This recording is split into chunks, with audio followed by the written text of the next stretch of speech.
Tell me something about yourself.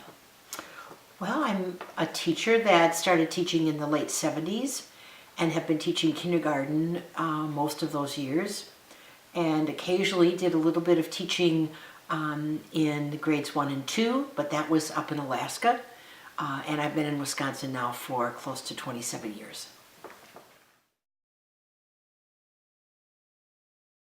When you teach 5-year-olds how to write, it can be challenging in the patience of the teacher, because 5-year-olds want to write about themselves.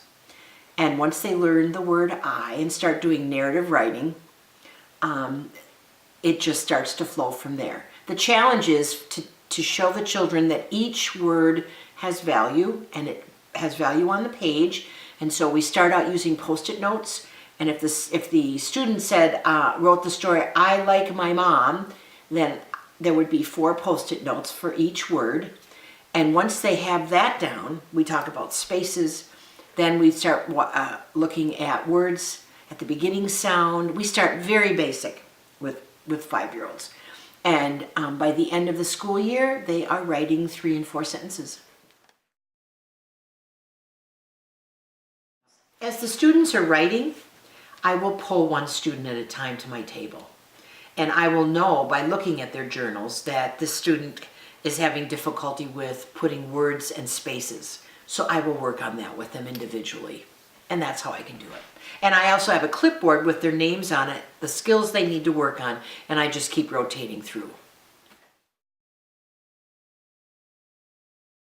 Well, we used a program called Steve Dunn, and every month we had rubrics that we used, which gave us an idea where the students were. What characteristics were we looking for in all 3 categories? And we would do that once a month.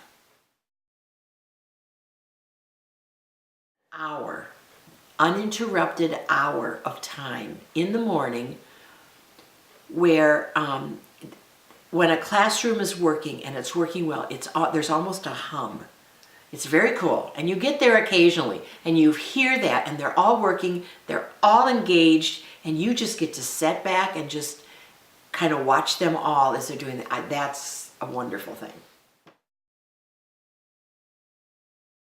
At the beginning, you need to be pretty systematic and pretty rigorous and pretty structured to help them at first get some of the mechanics down, and then open up all kinds of creativity, and they will.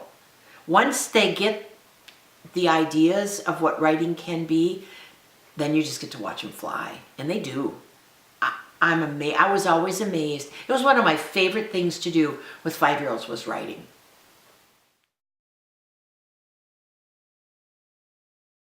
It's hard, except you know, if they spelled the words and had spaces, they were doing a good job, or talked about themselves. Oh, here's another thing. If the picture and the text match, if the picture's about a cat and they write a sentence about the zoo or something that has nothing to do with the picture, that's also a flag. So you look at that and you try and help them with that too.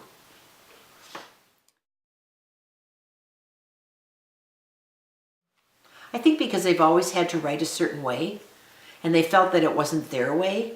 So if you let them express it in their own way, I can't think of a student that wouldn't want to write.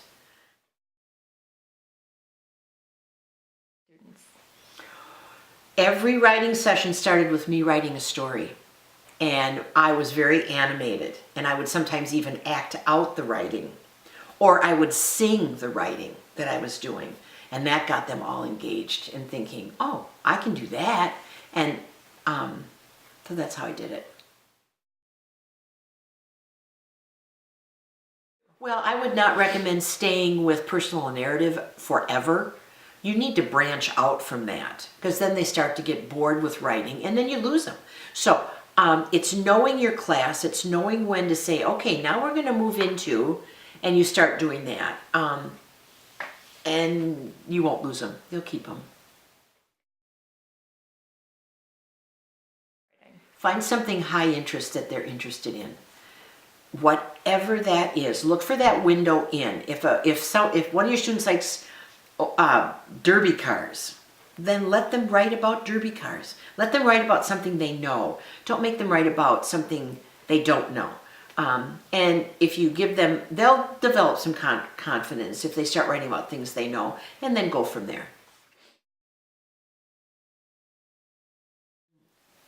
I guess the most memorable is a student who didn't want to write, who just sat there for a while and then finally decided through encouragement would write, and ended up writing things about their lives and about what was important to them, and being so proud of their writing. It made me feel wonderful that I maybe that I helped to tap into a child's creativity and help them learn.